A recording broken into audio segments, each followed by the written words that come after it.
Guys, I have for you today 3 games. They're Japanese, they're obscure, best part, they're also translated. Do you guys have any idea how many games are actually translated from Japanese to English on the Dreamcast? There's a huge community of people actually translating them for us for free. So we have 2 special guests and 3 special games in English. Did you know there is a Japanese Evangelion typing game?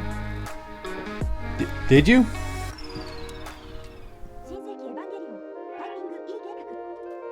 Evangelion Project E is a fantastic, very complete translation by Derek Pascarella from A-Team. Available in both CDI and GDI, it's a fully featured, near perfectly executed English conversion. Got a bunch of really cool minigames to play, and best of all, it's freaking Evangelion.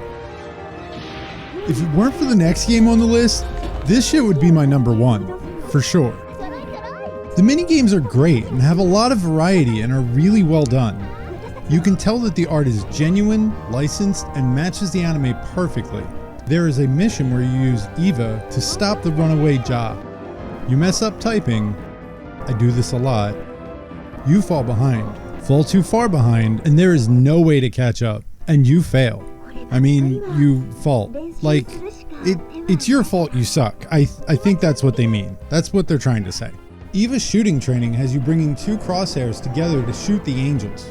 It's a good quick one with shorter words. Then you got a minigame with Eva 02 leaping from ship to ship against the devastating Gagil from episode 8.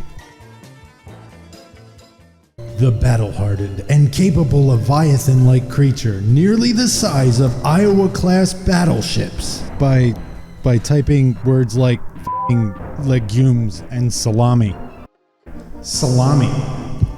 And I know what you're thinking as a Neon Genesis fan, but are there dance lessons? Of course we've got f***ing dance lessons. With really bad music. You a real fan or not? I do love typing games, I'm just not very good at them. One thing that's weird is because of the Japanese characters that have been replaced, the letters are sometimes combined, so one hit of a backspace can delete 2 letters at once. Watch the screen when fixing a mistake. You may have to backspace more or less than you think. Other than that, it's nearly typing game perfection. You got a basic one trying to fight off a hacking attempt on the Magi.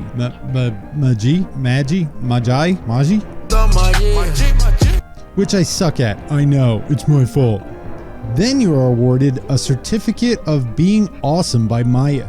It's also got a Maya teaches typing and a mysterious unlockable activity number 7. I didn't have time to unlock because of my shite typing skills, but I'll let you guys find that one for yourselves. And don't forget, there's actually a second Evangelion typing game that Derek also translated. Freaking awesome, guy. I'll be reviewing that one in the next batch of these translations. We actually have Will from Raccoon City Cinema is going to guest review the obscure survival horror 7 Mansions, translated from Japanese to English on the Dreamcast. It's your turn, guy. It's your turn. What are you waiting for? What are you waiting? Thanks for having me. This is Will from Raccoon City Cinema. The Dreamcast is home to a ton of great survival horror games, but there's one that stayed relatively unknown due to its Japan-only release. And man, is it weird.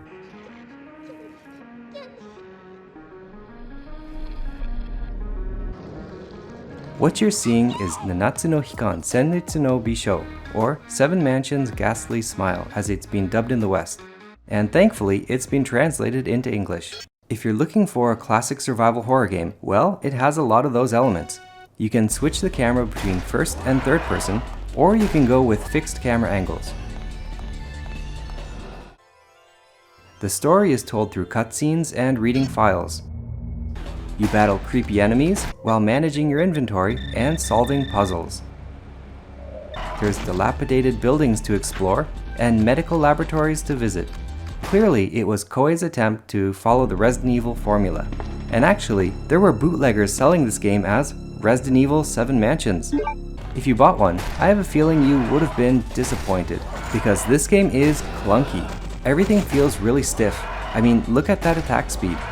And enemies have overly long periods of invincibility. Aiming guns can be real hit or miss too, because the targeting crosshairs appear as you shoot, which can lead to wasted bullets. Not great for a game with limited resources. The story follows two characters, Kei and Reina, as they go looking for their friend Ernest, who has disappeared. When you choose one character, the other one will follow you through most of the game. While they can help you by giving you hints, they also won't hesitate to literally stab you in the back. Yes, this game has friendly fire. And you'll also have to manage their health too, which isn't always easy, because stand too close to something and you can't open the inventory. So you'll be fighting an enemy while dodging their attacks and your partner's attacks while trying to keep you both alive.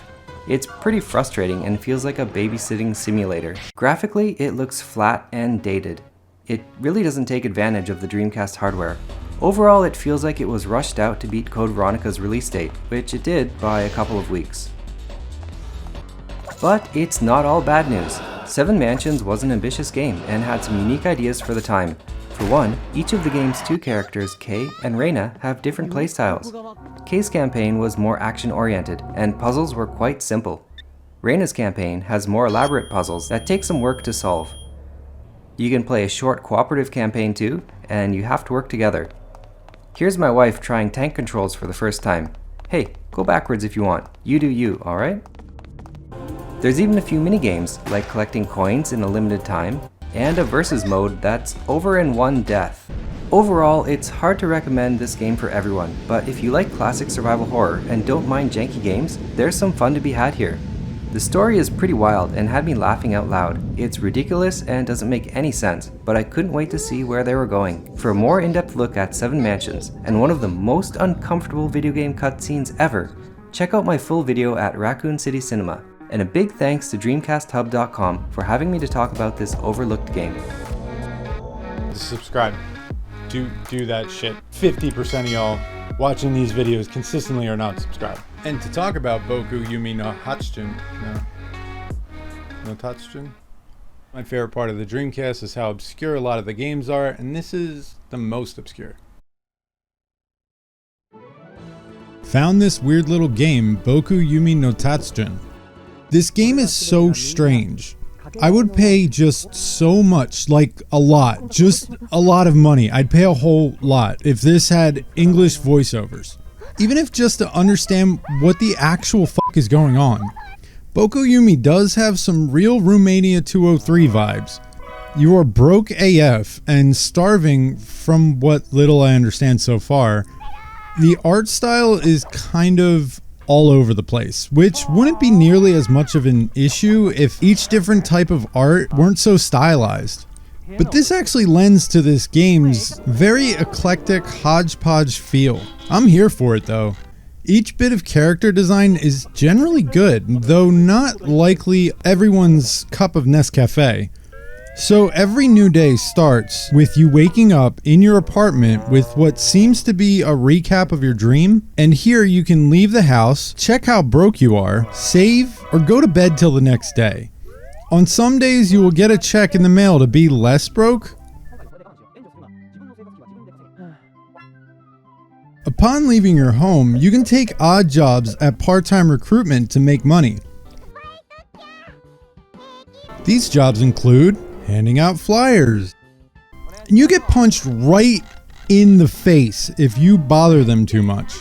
Or if you get in the way of the wrong one? Like, I'm not completely sure. I was not able to win this one, as the instructions weren't in text form, so they weren't translated, unfortunately. There's also a card game that I can't win because I still don't really know how to play it. Now, if you know how to play any of these mini games or know a source that teaches you how to play these mini games, please let me know in the comments. I really do want to get more into this game. The other aspect of the game is meeting and talking to folks in town in the top-down perspective while walking through the streets of Japan. People in this game are more than a bit strange, but do have a ton of personality in their design and expressions. If the voice acting were English, this would be a whole different experience. I volunteered to do free voice work to anyone that would take on the task. We need to make this happen. This game made the list purely based on potential. Animated AF did an amazing job, not only translating all of the text in the game, but also had made custom graphics that fit into this game flawlessly. And he did this without even knowing how to read or write Japanese. We in the future, boys, if you have Google Translate, a ton of ambition, know how to program on the Sega Dreamcast, we can do more. We gotta translate more games. There's no reason not to now. And today, to talk about Boko Yumi, we actually have Animated AF, the guy who translated the game himself, using nothing but Google Translate and pure will. Hi there, Animated AF here. Translate this Boku no Tatsujin game, just having barely any knowledge of Japanese language whatsoever. But I found it really interesting just how quirky and janky and weird it is. And earlier this year I got myself a GDEMU and I started ripping some games and found that none of the text is code based. You can pretty much just swap out the textures. So I thought, why not Google Translate and some of these other translating websites and see if I can guess my way through this and put my own little weird spin on like a rough translation of the menus and stuff. And doing this actually made the whole game open up for me. I actually learned more about the game as I was doing this. So it was just an interesting little experiment to see what I could pull off. And obviously the Google Translate websites are not perfect, so I didn't always have an exact idea what the exact text should be. So I just kind of put my own spin on it, rolled with it, and just made up stuff as I went along and just make stuff in the spirit of the quirkiness of the game. I just had fun with it, really. I don't know if this would really apply to other Dreamcast games, because obviously other Japanese Dreamcast games might be a bit more complicated. This one was more of a case of just converting the PVRs to bitmaps, editing them in Photoshop, and then converting them back to PVRs, just making sure that they're the same file size and the same color density. It was so simple to do that it basically spurred me on to keep at it. And literally the only thing that's not translated in the game now is the cutscenes. It's a little bit out of my depth, so I might need some help on that someday, trying to get the actual voice acting subtitled or maybe even dubbed. I'd love to have a go at getting a bunch of people together to actually dub this thing and have some really silly English voice acting. I think that would be amazing. But for now, it's just a weird little experiment I did that just snowballed into a almost complete translation. Almost? Yeah, I might come back to this one day.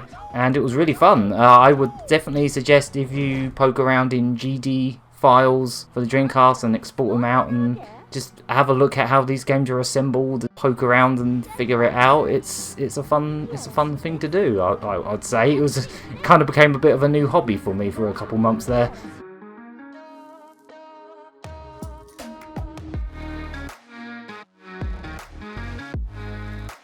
Don't forget to talk about this stuff in the comments. Anyways, hope you had a great time. Thanks for watching the video. Have a great day. I love you. Bye.